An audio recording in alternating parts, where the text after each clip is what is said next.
picture of how you see a Rakshasi. One with very long teeth. Yeah, fangs. Yeah, and then we have those, what do we call? The horns. The horns, yes. Okay. Long Horns, nails. fangs, Long nails. long nails. Yes, And roaring like anything. Roaring. Growling, roaring. You know? definitely. Anyone else? Eating humans. Eating humans. Cannibals. All right. Anyone else? Extremely, Shabby hair. Yeah. extremely beautiful lady that can mesmerize you. Oh, really? Creating a mess. Great. So I think that I've got many words to describe a Rakshasi, with fangs, with horns, with shabby hair, with unkempt hair, and with heavy, very not so good looking women. Of course, there are exceptions. Okay. So the first lady I would like to introduce from my collection is Tadaka. Anyone heard about Tadaka? Yes. Yeah. Anyone can share a story, like one line, please. What happened about Tadaka? What is there about Tadaka, and why do we get to hear about her? She was not a good woman. Not a good woman, okay? Like what happened and what story?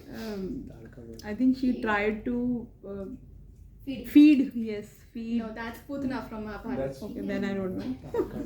Okay. Alright, so Tadaka Vath is the famous segment which is retold and replayed every year on Ram Leela stagings. So Tadaka was like a yakshini. She was cursed by Rishi Agastya that she would lose all of her beauty and all of her charm, and she would become a cannibal and she would start eating humans, and that is when the evil side of Tadaka comes up. And that was because she had attacked the hermitage of sage Agastya, and that's the backstory to there, which you can of course read on Google. But what I'm more interested over here is the concept of Rakshasi. Now, Tadaka was killed by Ram because she was contaminating the Yagya Kund in which the rishis used to conduct the yagna in the forest. So rishis used to sit there with all the pious things, and then Tadaka would come over and she would take over the yagna. And she was like a badha. And that's badha ko hatane ke liye we need to do the vad. And that was the Tadaka vad. Now, when I think about Tadaka, the thing which comes to me is about the way Tadaka is portrayed in the popular media. We say her overweight, she is dark complexion. Even if I talk about Putna from Mahabharata, she is dark complexion, she has heavy bust, she has unkempt hair, she has large eyes, fangs, and not at all a pleasing woman.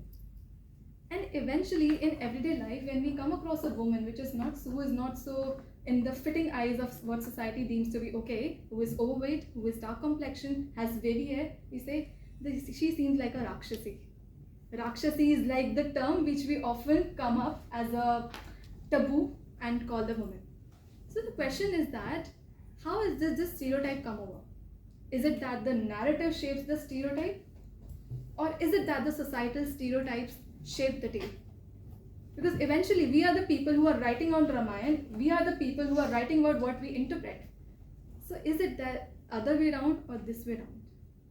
And even more so, it is more evident when we come across Manthara. Can anyone describe how Manthara looked if you have watched Ramayana? Manthara, the lady who influenced Kaikeyi to send. Yes. Yeah. She looked very cunning, Cunning? very cunning actually. Very cunning, okay. Yeah. Body language description, like how she looked in the physical appearance. Yeah, Anyone? she used to Hunch. be bent all the time. Exactly, Yeah. yeah. So she was crooked, with the crooked bend, and she was having a hunch.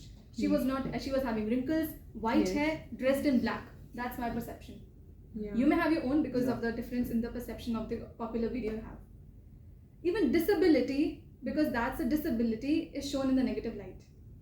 And eventually, when we see people who are disabled, the negative kind of a connotation comes up in our head. So the question I would like to leave you here with is that I would like to give you an answer. How is the relationship shaped? Is it the stereotypes, the narrative, or the narrative, the stereotype?